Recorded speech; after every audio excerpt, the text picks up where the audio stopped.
Welcome to another football officials training video. We're studying the National Federation of High School Rules. This 2013 Week 6 training video is brought to you by the High School Football Officials Association and by the Arkansas Association of High School Officials. The AAHSO, we're helping good officials get better. Visit our website, aahso.com.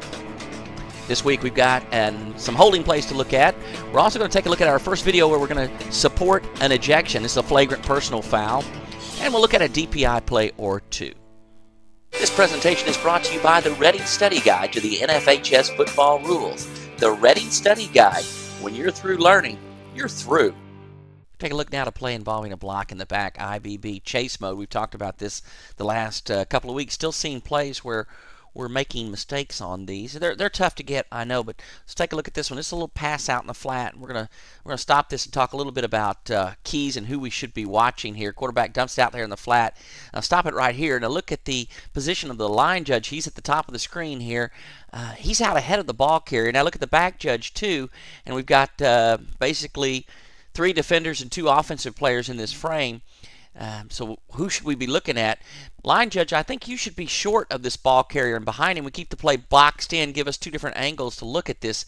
Follow the arrows here. The line judge, if you had this angle, the back judge has got this angle, and back judge, who do you need to be looking at? You need to be looking about this player right here, and we need to be thinking about, is this player in chase mode? Let's put the line up here on the shoulders of the defender. Look, you can tell by this line, this player is not in chase mode. He's shoulder to shoulder with him, and then he bumps him in the shoulder, and the defender turns because he's trying to face the ball carrier, and a great deal of the contact ends in the back, but that's where the contact ends. It does not begin there. It definitely begins on the side, but we get fooled because of the angle that we're looking at this. Look at the way the line judge is looking at this play. Back judge, you should have had a strong opinion about this play, and it would have been very appropriate when you saw this flag for you to go directly to the line judge and say, what is your flag for? And he says block in the back. Then we can clearly say, hey, wait a minute now. This player started not coming from chase mode. The contact started on the side. The defender rotated trying to get to the ball carrier, and that's what made it look like a block in the back. And the line judge would have had an opportunity there to pick up the flag and not get this incorrect call. So use these angles to your advantages. We've got to work together. We've got to take advantage of having multiple officials looking at plays from different angles, and then we've got to solicit and get input from those officials so that we give ourselves the best opportunity to get these plays right. We need to be better at officiating blocks in the back. We do that by understanding the term we call chase mode. Little DPI play here I want you to take a look at, and also the category, not playing the ball. Important that you understand these categories of defensive pass interference, and there's 7 of them. When you understand each of these categories, it's easier to identify action that would constitute defensive pass interference, but more importantly, it's also makes it easier to recognize things that are not defensive pass interference. We get in more trouble for calling things that are not there than we do when we miss things that are there. So let's take a look at this DPI. You can see this is just a wide receiver go route. Runs by the defender who tries to backpedal too long. There's a little bit of contact. The defender gives up, turns, and just runs with the receiver. Ends up in the receiver's chest as the ball slightly underthrown. And this is just early contact, not playing the ball. Once the pass receiver runs by the defender, he gives up, goes into a chase mode, where he's literally just facing the receiver and running at him. And when the receiver stops, he makes contact. This is clearly pass interference. Not playing the ball, early contact. You're going to get very little leeway on that. So any restriction at all as far as the receiver getting to the ball is going to be pass interference. Remember now, in high school, we don't have the requirement that the ball be catchable, but hey, let's use common sense because we can apply the principle of advantage, no disadvantage. Clearly, balls that are not catchable, we do not want those to be called as pass interference. This guy makes a great effort. We can't tell from the camera angle here whether this receiver actually catches the ball. There's certainly a bobble there, but the one thing I would like to point out for our back judge and the line judge on this play, it's important that you get yourself in position. You see both of these officials are moving while the action that they really need to rule on is taking place. You need to get in position and stop and set up and be standing still when you need to make these plays, when you need to officiate these plays. It'll give you a better chance to get these accurate. And we missed this. This is defensive pass interference, not playing the ball. Good play to study, guys. This is an unnecessary roughness foul. Also a flagrant personal foul that we would support an ejection on. Take a look at this. Quarterback just scrambles, ends up scrambling away from the referee. Now, referee, this is your key, so you gotta work yourself in an angle where you can keep your eye on this action. Wow, defender lowers his head, leads with the head, lowers his head, right in front of the head linesman. You should have a very strong opinion about this play, head linesman. So this is something that we've got to get, guys. This is clearly a personal foul for leading with that head. That's a nasty shot, and we would support on this play an ejection for a flagrant personal foul, helmet-to-helmet contact. You see here he just lowers his head, doesn't try to wrap up at all, just punishes the quarterback with a helmet-to-helmet blow.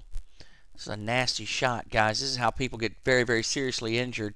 And, you know, we eject a few players and we'll send a strong message that, you know, this is a play that's got to be cleaned up. So, again, umpire, you also work on the backside of this play. You turn on it and appear to be focused in the area. Not a whole lot else going on for you, so I think maybe you could have gotten this as well. Unnecessary roughness is a flagrant personal foul, would warrant an ejection. All right, let's take a look at an offensive holding foul. This one's going to take place on the right guard. Pulling guard moves from the screen here, bottom to top, and just wraps the defensive end up, ends up behind the defensive end. Tough play. This is the umpire's key. Opens up to the head linesman, I think, and we'll talk about some clues here for just a minute to watch for the umpire. See, this is a pretty quick play. Ball carrier goes down. This is still an offensive hold. Watch this right tackle now from the end zone shot. And here we'll freeze frame and isolate right here. And you see he just wraps his defensive end up, basically just gets behind him. The thought occurred to me when I was watching this. We'll get a couple of looks at it here in slow motion for our umpires. You've got to, you know, keep up with your keys. You look, see, nobody really else is threatened in this play. Everyone else kind of heads up routine blocks. When you see this guard pull, you know that the play's going that way. So you can keep one eye on him. When he ends up wrapped around this player like here, where he's completely wrapped around up and now is actually behind him, that should be a huge red flag there for an OH. So you just got to focus in on these. And like I said again, head linesman, this play does open up to you, point of attack. Ball's coming right at you.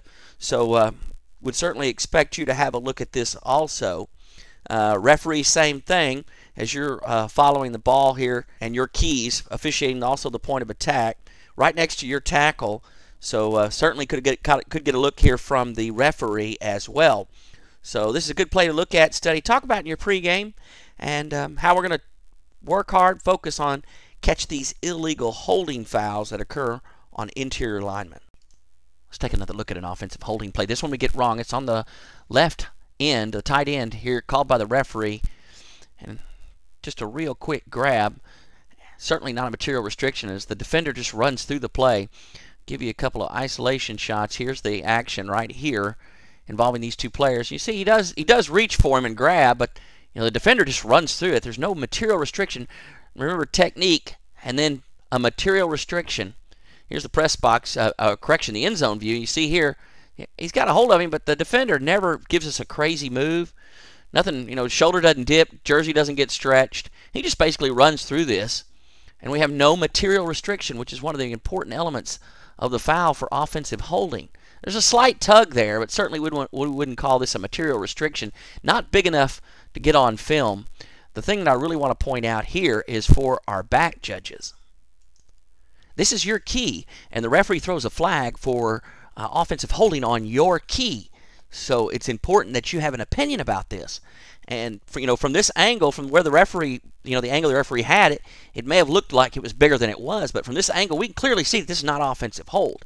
So back judges, you've got to get in there and get into that ear of that referee, and you got to say, hey, I looked at that play all the way. I had a great angle on it. There was a grab, but it certainly didn't rise to the level of material restriction.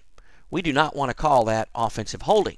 And the referee's got a chance there now to pick up his flag. For all of our officials, when an official throws a flag and you give him information which should help him make a call where he'd want to pick his flag up, that's all you can do. If he decides he wants to stick with his flag, even though you've given him information that's going to take him off the foul, then That's all you can do. This goes true if the referee, if you see the umpire throw a flag for holding, you give him information. It's the umpire that's got to decide to pick up his flag. No official on the field has the authority to tell you to pick up the flag. Conversely, you as an official, no matter what position you're working, even the referee, you don't have the authority to tell another official to pick up his flag. It's a decision that he's got to make from the information that you give. So give good information, be confident, but only share something when you're 110% right. What you saw is valid information, and the official could use it to get the play right. All right, let's move over to unnecessary roughness fouls. These dead ball fouls are very important that we get, and it just takes everybody doing their part and keeping an eye on the whole play. Keep your eye on this player right here at the top of the screen. Now you see he shuffles one way and then back, and then the ball's dead. Bam! That defender stops. He's actually completely stopped and is looking at the runner who's down on the ground, and then has this guy hit him right in the face. This is a dead ball foul, and one we definitely want to make sure that we get. I'll give you a couple of more looks at it here. This shot's from the end zone. Here's the player that we're looking at. From this shot, we're going to get a really good look at this defender who just stops and is standing still. The ball carrier's going down, and wham!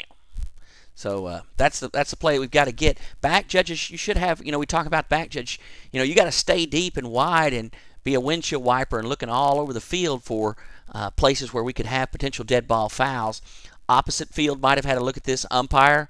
You got to just kind of have a sense, if you're the umpire, of where these fouls take place and just sense them.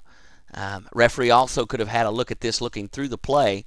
So it takes everybody on the crew working together, multiple angles, but definitely we want to get these dead ball fouls for unnecessary roughness. One last thing before we cut out for this week's video, I want to share with you a segment we call In the Bag. This week, an email from DA from here in Arkansas says, "Thanks for your videos that you post. When I'm watching them, I see things I could do better. And I see things I've never thought about, which when you point them out makes sense. I'm constantly taking notes and reviewing the videos. My referee and other crew members comment all the time how I've changed since I've started watching these. As long as I've been doing this, I see it's the little things that make a whole world of difference. I'm always looking for ways to improve on my game, and you've really helped. Thank you." And thank you, DA, for that great email. If you'd like to share your thoughts about our videos, here's my email address. It's toddallen65@mac.com. Thanks for tuning in for the videos. Get out there and get to work and improve your game. Give them all you've got. Until next week, Todd Allen, the Executive Director of the Arkansas Association of High School Officials, saying thanks for watching.